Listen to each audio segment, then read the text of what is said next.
let's just jump right into this explainer because today we're tackling something I know we've all felt, that incredibly frustrating, anxious, overloaded mind. You know the feeling, right? Your brain is going a million miles a minute, but the second you open your mouth, everything just comes out wrong.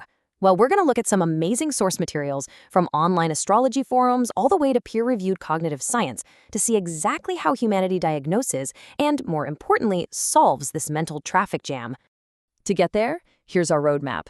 We'll start with the anxious, overloaded mind. Look at blaming it on Mercury, dive into the science of expression, see how gesturing lightens the load, and finally, look at freeing your cognitive resources.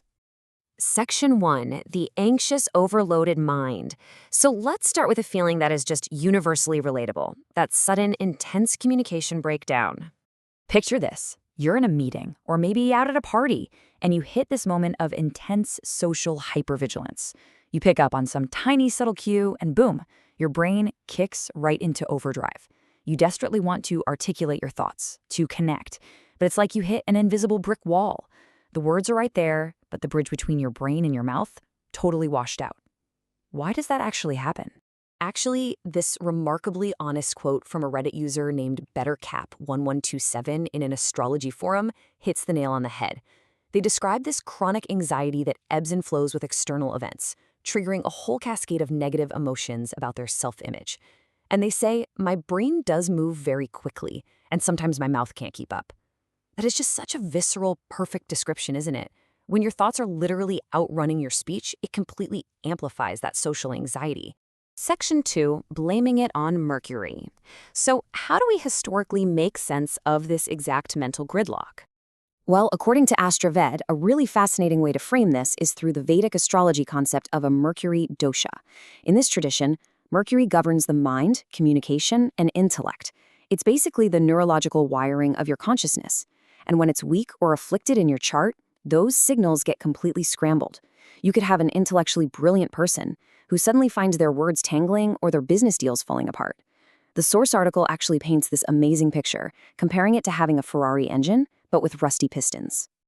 What's so wild here is looking at how two totally different astrological traditions diagnose the exact same symptoms without missing a beat. On one hand, we have a Western astrologer from that Reddit thread pointing to an aspect called Mercury opposite Uranus, saying it fuels rapid, unpredictable thinking where thoughts outpace speech. On the other hand, the Vedic perspective says a weak Mercury scrambles your signals, so what you mean to say comes out wrong. Both traditions are zeroing in on that identical human experience of emotional hypervigilance and miscommunication. Now, they don't just point out the problem, they actually offer structured solutions.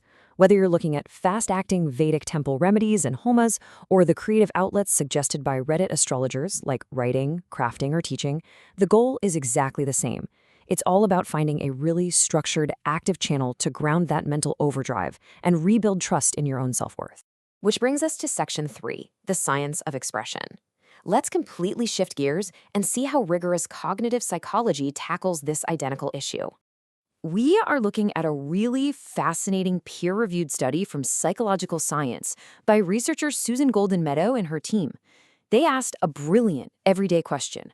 Why can't people keep their hands still when they talk? Like, does the physical act of moving our hands actually change our brain's capacity to handle complex thoughts?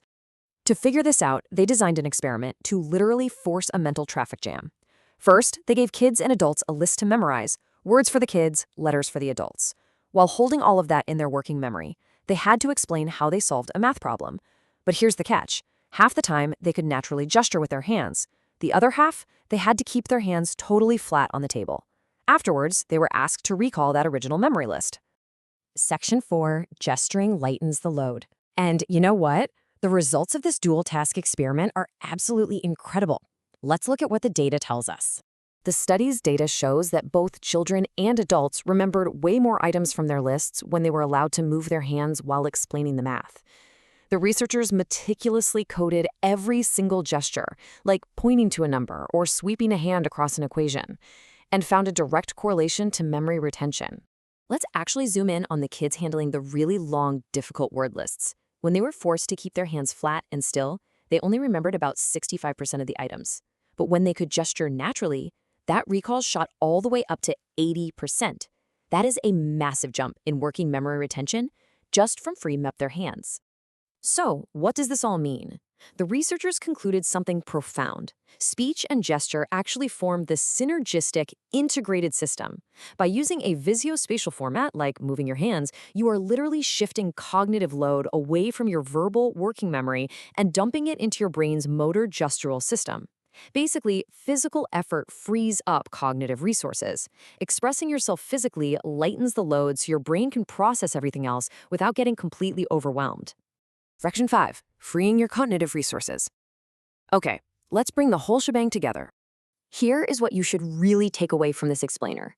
The human mind absolutely needs an active, structured outlet when it goes into overdrive. Whether you look at your anxiety and racing thoughts as a Mercury dosha that needs intentional creativity, or you view it strictly as cognitive overload that needs physical gesturing, the truth is identical.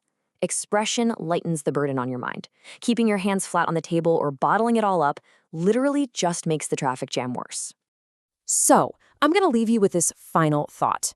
The next time you find yourself in that moment of social hypervigilance, when your thoughts are racing and your words are tangling up, don't just freeze. Ask yourself, what physical or creative action can I take right now to finally lighten the load?